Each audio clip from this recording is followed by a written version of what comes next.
The Great Hall of Convergence Prime was the largest room ever built by any species in the known galaxy.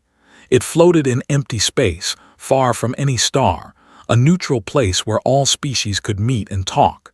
Today, the hall was full. Representatives from 200 different species sat in their seats, but nobody was talking. They were all afraid. On the giant screen at the front of the hall, a dark shape was growing. It looked like a hole in space itself.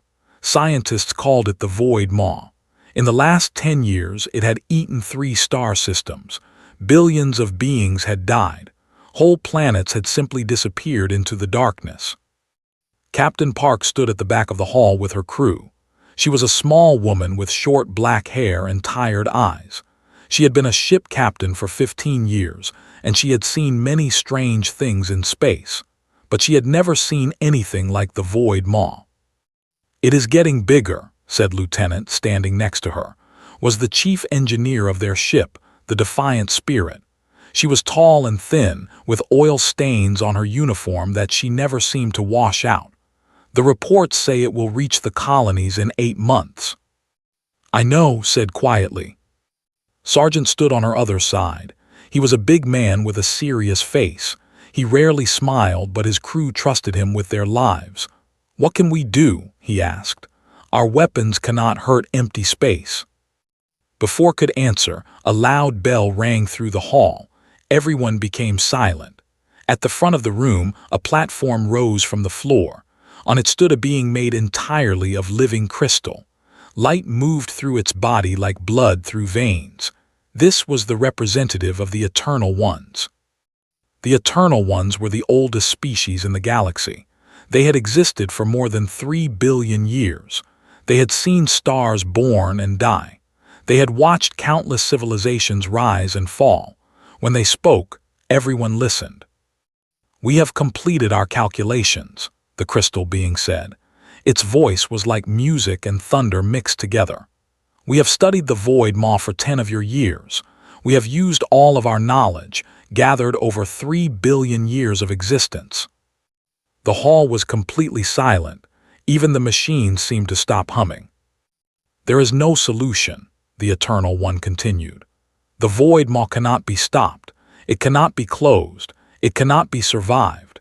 We have seen 17 civilizations fall to similar events throughout our long existence. This is simply the end of this region of space. We recommend immediate evacuation of all systems within 500 light years." The hall exploded with noise. Species began arguing with each other. Some were crying, some were angry, some were already making plans to run. Captain Park raised her hand. Nobody noticed. She raised it higher, still nothing. Finally, she put 2 fingers in her mouth and whistled so loudly that the sound echoed off the walls. Everyone turned to look at the small human woman at the back of the hall. "Excuse me," said, her voice calm. "I would like to request permission to attempt a solution." The crystal being turned its glowing eyes toward her. "You are human," it said. The word sounded strange in its musical voice. "Your species has been members of this assembly for only 200 years.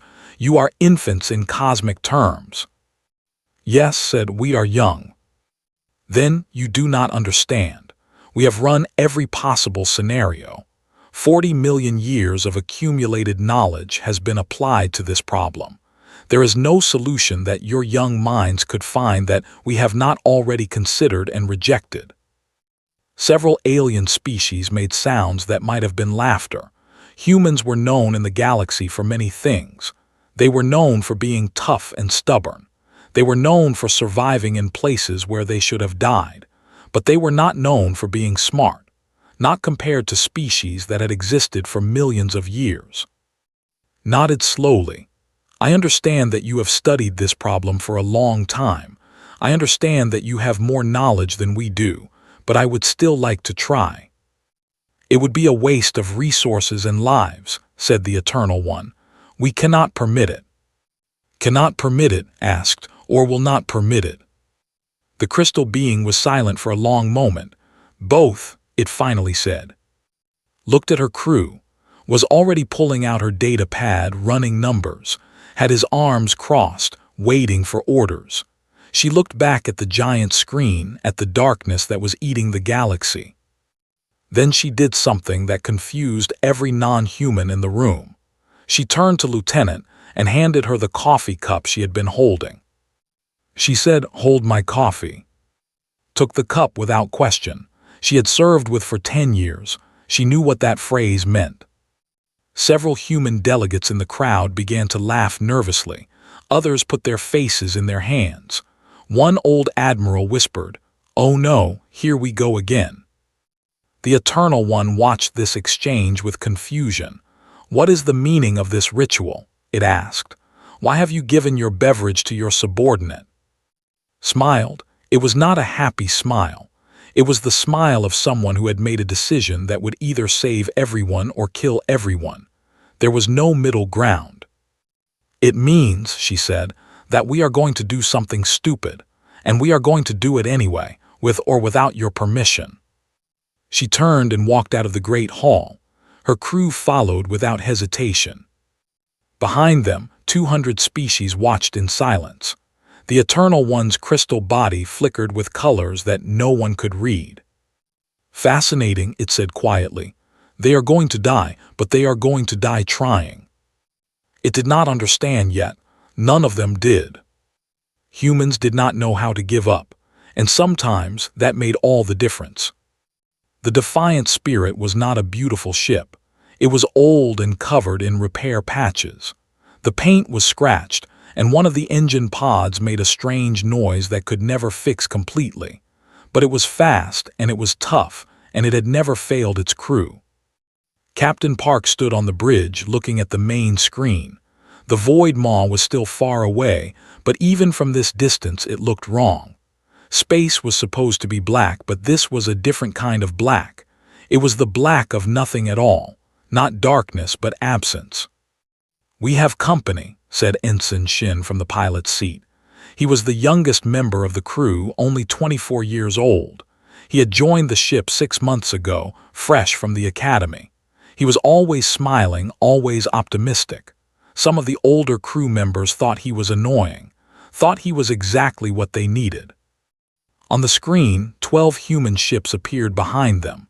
Frigates, destroyers, even one old battleship that should have been retired years ago. They had all received message. They had all decided to come anyway. "Open a channel to the fleet," said. "Channel open, Captain." Took a deep breath. "This is Captain Park of the Defiant Spirit. Thank you all for coming. I know the Assembly has forbidden this mission. I know the Eternal Ones say it is impossible, but I also know that we are human, and humans do not accept impossible." She paused. On the other ships, crews were listening. "I am not going to lie to you. I do not know if we can succeed. I do not know if we will survive. But I do know that if we do nothing, billions will die. Whole species will disappear, and I am not willing to accept that without trying." She looked at her own crew, was at her engineering station already working on something, stood by the door ready for anything. Hands were steady on the controls. "So here is my question," continued. "Will you fly with me into the dark? Will you help me try the impossible?" For a moment there was silence. Then, one by one, the other ships responded. "The bright dawn is with you, Captain. The iron will stand ready. The last hope will follow wherever you lead." Smiled. "Then let us begin. All ships proceed to coordinate 773. We have a scientist to pick up." The fleet moved as one, deeper into dangerous space. 3 hours later, they arrived at a small research station. It was old and falling apart, floating near a dying star. The sign on the side said Gamma Research Facility, but someone had crossed out research and written crazy ideas instead. A shuttle came from the station and docked with the Defiant Spirit. When the airlock opened, a woman stepped out. She was in her 50s, with gray hair that went in every direction and glasses that were held together with tape. Her coat had burn marks on it. "Doctor," said, shaking her hand, "thank you for agreeing to help." "Help," laughed. It was a wild sound. Captain, I have been waiting my whole life for someone to actually listen to my ideas. The scientific community banned me from 3 research stations. They said I was too dangerous, too crazy. They said my theories would get people killed. Will they? Asked. Thought about it, probably, she admitted. But they might also save everyone. That is the thing about crazy ideas. Sometimes they work. They went to the meeting room. The other ship captains, joined by video screen, stood at the front with her data pad, looking at a room full of soldiers and pilots. Let me explain what the Void Maw really is, she began. Everyone thinks it is a natural event, a hole in space that just happened. But I have studied it for 20 years and I believe it is something else. I believe it is a wound. She showed them images on the screen. Millions of years ago, someone built a weapon so powerful that it tore reality itself. But the weapon did not work correctly. Instead of destroying its target, it created a tear that never healed. The Void Maw is not a thing. It is an injury that has been bleeding for millions of years. Raised his hand. If it is a wound, can it be healed? Smiled. That is the right question, Sergeant, and the answer is yes, but only one way. She changed the image. Now they were looking at a star, a normal yellow star like thousands of others. To heal a wound, you need energy. To heal a wound this big, you need a lot of energy, more energy than any machine can produce. She paused. You need to explode a star inside the Void Maw. The room was silent. You want to create a supernova, said slowly, inside the anomaly. Exactly, said. The energy release would be enough to reverse the damage, to push reality back together, to seal the wound forever. Or, said one of the other captains, it could make everything worse. It could destroy half the galaxy. Nodded. Yes, that is also possible. My calculations give us about a 6% chance of success. 6%, said. That is terrible odds. Stood up, she looked at her crew, at the faces on the screens. 6% is not 0%, she said. 6% is a chance, and right now a chance is all we have. She turned to, can you build it? A device that can make a star explode on command. Was quiet for a long moment. Then she smiled. It was a dangerous smile. Captain, I have been waiting my whole career for someone to ask me that question. Give me 3 days. Nodded. You have too. As the meeting ended and people returned to their ships, walked up to Captain, he said quietly, if this works, you will be a hero. If it fails, you will be the person who destroyed half the galaxy. Looked out the window at the distant darkness of the Void Maw. I know, she said, but I would rather be remembered as the fool who tried than forgotten as the coward who did nothing. Nodded slowly. Then, for the first time in years, he smiled. That is why we follow you, Captain. The small ship was called the Spark. It had been a fast courier vessel before got her hands on it. Now it was something else entirely. The back half was filled with the stellar ignition device, a machine that could make a star explode. The front half had just enough room for one pilot and basic life support. Captain Park stood in the hangar bay looking at the ship. It was ugly. It was dangerous. And in a few minutes she was going to fly it into the heart of the Void Maw. The controls are simple, said, walking her through the final checks. Fly to the center of the anomaly. Press the red button. The device will take 30 seconds to charge, then it will release enough energy to create a supernova. And I fly out during those 30 seconds, said. Did not meet her eyes. The math says you should have enough time, but the math is based on theories. Nobody has ever been inside the Void Maw and come back. I understand. Approached with a data pad. The Eternal Ones are broadcasting warnings across all channels. They say we are committing species suicide. They say this mission will make everything worse. What do our own ships say? Asked. They are ready to follow you, Captain. All 12 ships are in position around the Maw. They will provide sensor data and be ready to pull you out if possible. Nodded, she looked around the hangar bay. Her crew had gathered to say goodbye, with oil on her face and tears in her eyes, standing straight and proud, trying to smile but failing, and dozens of others who had served with her over the years. "I am not going to make a speech," said. "You all know why we are here. You all know the risks. So I will just say this: if this works, drinks are on me. If it does not work, well, none of us will be around to complain." A few people laughed. It was a sad sound, but it was better than crying. Stepped forward. "Captain, let me go instead. I'm a better pilot than you."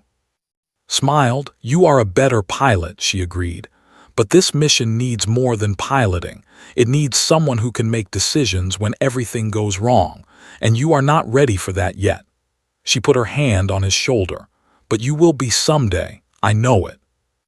She climbed into the Spark and closed the hatch. Through the small window, she could see her crew watching. She raised her hand in a wave. Then she flew into the darkness. The first few minutes were almost normal. Space looked the same as always, black and full of stars. But slowly, things began to change. The stars started to disappear, one by one, like candles being blown out. The darkness grew thicker. "Defiant Spirit, this is Spark," said into her radio. "I am approaching the boundary of the maw. Everything looks normal so far." "Copy that, Spark," came's voice. "We are tracking your position. You are doing great, Captain." Crossed the boundary, and everything changed. The darkness was not just outside the ship anymore. It was inside too. The lights on her control panel flickered and danced. Her instruments gave readings that made no sense. The radio filled with static and strange sounds, voices that were not voices, music that was not music. "Defiant Spirit, do you copy?" called. "I am inside the maw. My instruments are going crazy." There was no answer, just static. She was alone. Flew deeper. Time stopped making sense. She felt like she had been flying for hours, but also for only seconds. She saw things outside her window that could not be real, cities floating in empty space, ships from species that had died millions of years ago, faces in the darkness watching her. Then she heard it, a voice, not through the radio but directly in her mind. "Why are you here?" His hands shook on the controls. "Who are you?" she asked out loud. "I am what remains. I am the wound. I am the pain that never ends." Understanding came slowly. This was not just an anomaly. There was something alive in here, something that had been suffering for millions of years. "The weapon," said, "the one that created this place. You were part of it, were you not?" "I was the one who fired it. I was the one who made the mistake, and now I am the mistake." Stopped her ship. She was at the center of the maw now. The darkness was complete. Her hand was on the red button. "I have come to end this," she said. "I have a device that can heal the wound, but I think it will only work if you let it. I have been here for 7 million years. I have forgotten what it means to end. I am afraid." Thought about her grandmother. She had been a strong woman, a farmer who had survived wars and famines and terrible loss. But at the end, she had been afraid too, afraid of what came after. "I know you are afraid," said softly. "Everyone is afraid of ending, but you are in pain. You have been in pain for so long, and your pain is hurting others now. Whole worlds are dying because of this wound. I know I can feel them disappearing, but I cannot stop. I do not know how." Made a decision. She took her hand off the button. "Then I will help you," she said.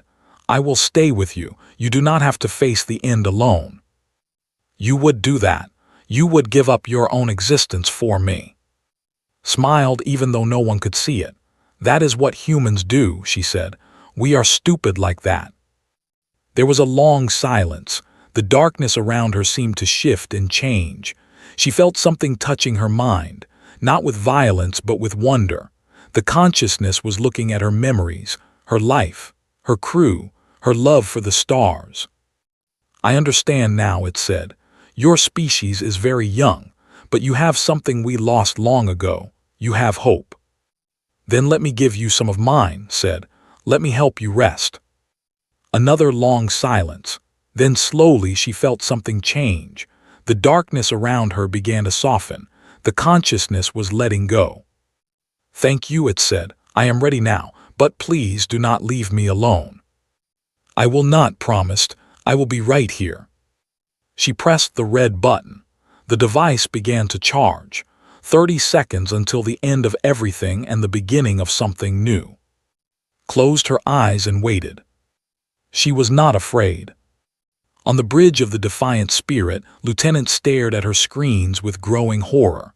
The void maw was expanding faster now, much faster.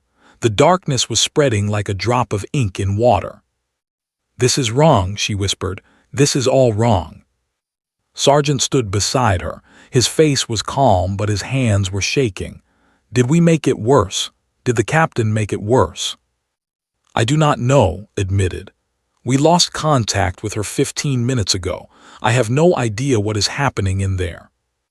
On the main screen, a message appeared from the Galactic Assembly. The Eternal Ones were speaking to all ships in the area. The human experiment has failed, the crystal being announced. The void maw is now expanding at 3 times its previous speed. All ships are ordered to retreat immediately. The human species will be held responsible for this disaster. Ensign Shin turned from his pilot's seat. What do we do, Lieutenant? The other ships are asking for orders. Looked at the screen. She looked at the darkness that was growing and growing. She thought about Captain Park, alone in there somewhere, probably dead by now. Then she thought about what the captain would do. No, said, we are not running. Lieutenant asked. Doctor said the device would create a supernova inside the anomaly. That is a massive amount of energy being released. Maybe the expansion is not a failure. Maybe it is a reaction, like a fever before the body heals. She started typing rapidly on her control panel. Numbers and equations filled the screen. If I am right, the expansion will stop soon, and then it will reverse. But I need more data. I need to get closer. Closer to the void maw, asked. Lieutenant, with respect, that is insane. Yes, agreed. It is, but so was this whole mission. So is everything we have done since the captain said, hold my coffee. And yet here we are. She turned to face the crew. These were her people now. The captain had trusted her to lead them if anything happened, and something had definitely happened. I am not going to order anyone to come with me, she said. This is my choice, but I believe the captain is still alive in there, and I believe our mission can still succeed. So I am going closer. Anyone who wants to leave, I understand. Nobody moved. Stepped forward. Lieutenant, we followed the captain into the impossible. We will follow you too. Nodded. She felt tears on her face but did not wipe them away. Thank you, all of you. Take us in. Get as close as you can without crossing the boundary. Yes, Lieutenant. The Defiant Spirit moved forward while every other ship fled in the opposite direction. On the radio, the Eternal Ones were demanding they stop. The other human ships were asking what they should do, ignored all of it. She watched her instruments. The energy readings were incredible, more power than she had ever seen, more power than any natural event could produce. It was beautiful and terrifying at the same time. Something is happening, said, look. On the main screen, the void maw was changing. The darkness was still expanding, but now there was light in the center. A small dot at first, then growing larger. It was not like starlight. It was brighter, like the first light at the beginning of the universe. The consciousness whispered, it is letting go. The light grew brighter. The darkness began to shake. The boundary of the maw stopped expanding and held still for one long moment. Then it started to shrink. It is working, said. By all the stars, it is actually working. The shrinking accelerated. The darkness was being pushed back by the light, but it was not just disappearing. As the maw collapsed, things began appearing where it had been. Stars, planets, Entire systems that had been swallowed years ago were flickering back into existence. "This is impossible," said, checking her instruments again and again. "Nothing can bring back what the maw consumed. It is gone forever." "Apparently not," said with a grin. "Apparently nobody told the captain that." The maw continued to shrink. 500 light years, 300, 100, 50. The darkness pulled back like a tide going out, leaving behind a galaxy that was changed but alive. At the center, where the maw had been deepest, the light was blinding. Had to look away from the screen. Then, as suddenly as it had started, it was over. The void maw was gone. Where it had been, there was now a strange sphere of light. It hung in space, neither moving nor growing, just glowing softly like a small star. "Scan it," ordered. His fingers flew across his controls. "I am reading one life sign," he said slowly. "Human, very faint, at the exact center of the sphere." The captain breathed. "She is alive." "Get us there now." The defiant spirit raced toward the sphere. Behind them, the other ships were finally returning, following their lead. The Eternal Ones had stopped talking. Perhaps they had nothing left to say. It took 3 hours to reach the sphere. Up close, it was even more beautiful. The light moved and danced like something alive, and at its center, visible through the glow, was the spark, or what remained of it. The ship was destroyed. Its metal hull had been twisted and melted by forces beyond understanding. But in the middle of the wreckage, preserved in a perfect bubble of crystal light, was Captain Park. "She is not dead," Doctor said over the radio from her research station. "But she is not alive either, not in any way we understand. She exists outside of normal time now, frozen in the moment of the anomaly's healing." "Can we save her?" asked. "I do not know. Nobody has ever seen anything like this. She might be like this forever, or she might wake up tomorrow, or in 1,000 years." Stared at the captain's frozen face. Even now, even suspended between life and death, looked peaceful, like she was having a good dream. "Then we wait," said. "However long it takes, we wait." On the bridge of the defiant spirit, the crew stood in silence. They had won. They had done the impossible, but the cost was still unclear. And somewhere in a bubble of light, Captain Park dreamed of stars. 200 years passed. The galaxy had changed in ways nobody could have predicted.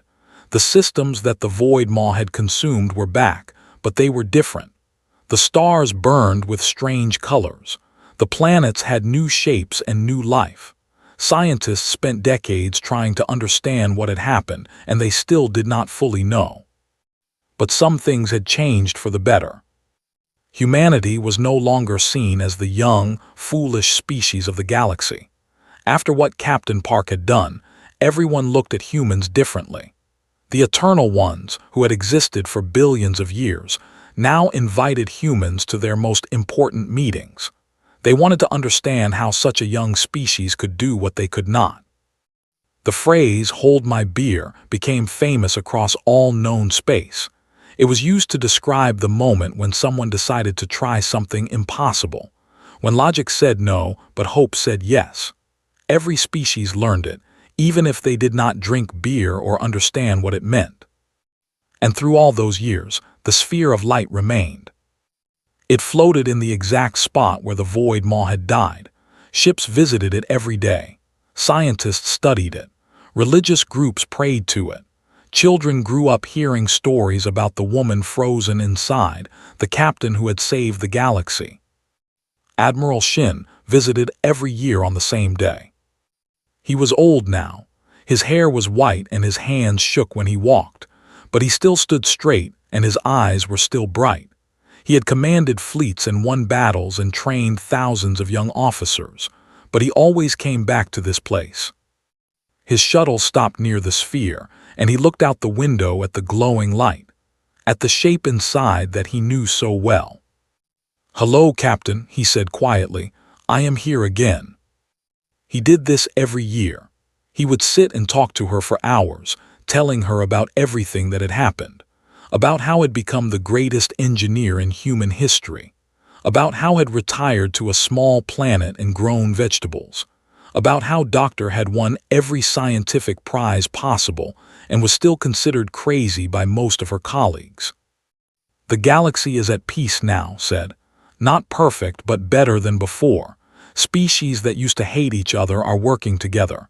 They say it is because of you, because you showed them what was possible. He paused, looking at her frozen face through the crystal light. I still remember what you told me before you left. You said I was not ready to make the hard decisions. You said I would be someday. I hope I made you proud, Captain. I tried to be the leader you taught me to be. He wiped his eyes. After all these years, he still cried when he came here. The doctors say I do not have much time left, maybe a few more years. I was thinking this might be my last visit, but I wanted to see you one more time. I wanted to say thank you for everything. He turned to leave, and then he stopped. The light was changing. For 200 years the sphere had been steady and constant, but now it was flickering, pulsing. The glow was getting brighter, then dimmer, then brighter again. What is happening? Whispered. He called his ship scientists. He called the research stations. He called everyone he could think of. Within hours, ships from dozens of species had gathered around the sphere. The eternal ones were watching from their crystal stations. The whole galaxy was holding its breath.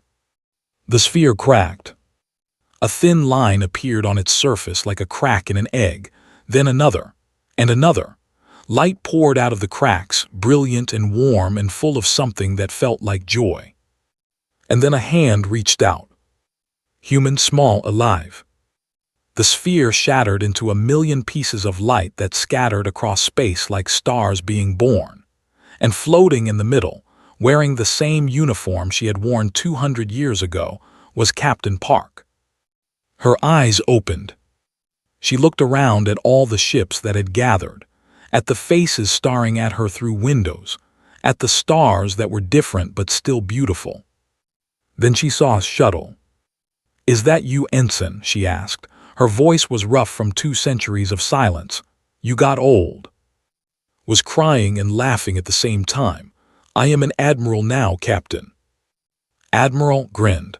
"I told you that you would be ready someday." Medical teams rushed to bring her aboard. Scientists wanted to study her. Reporters wanted to interview her. 100 species wanted to meet the woman who had become a legend. But ignored all of them. She walked onto his shuttle and sat down heavily in a chair. She looked tired and confused, but she was smiling.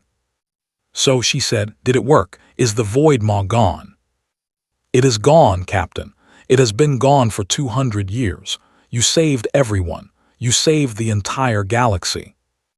Nodded slowly. "Good, that is good." She paused. "And more importantly, who is buying the drinks? Because I promised my crew that drinks would be on me if we won." Laughed. It was the happiest sound he had made in years. "Captain, I think the entire galaxy will buy you drinks. You are a hero, a legend. They teach stories about you to children on 1,000 different worlds." Looked uncomfortable. "A legend? That sounds exhausting." She stood up and stretched. "Well, that can wait. Right now I want to see my crew and everyone else. Where are they?" Smile faded a little. "Captain, it has been 200 years and died a long time ago. I am the only one left." Was quiet for a long moment. Then she put her hand on his shoulder. "Then you will have to tell me everything about them," she said. "All the stories, all the memories. I want to know how they lived." "I would be honored, Captain." They sat together as the shuttle flew away from where the sphere had been. Behind them, the galaxy was celebrating. Songs were being sung. Speeches were being made. The eternal ones were composing poems that would take 1,000 years to recite. But in the small shuttle, 2 old soldiers talked about friends they had lost and adventures they had shared. They laughed and cried and remembered. And somewhere in the fabric of space and time, where reality had once been torn and was now healed, a voice whispered one final message. "Thank you." Heard it, she smiled. "You are welcome," she said softly. "Rest well."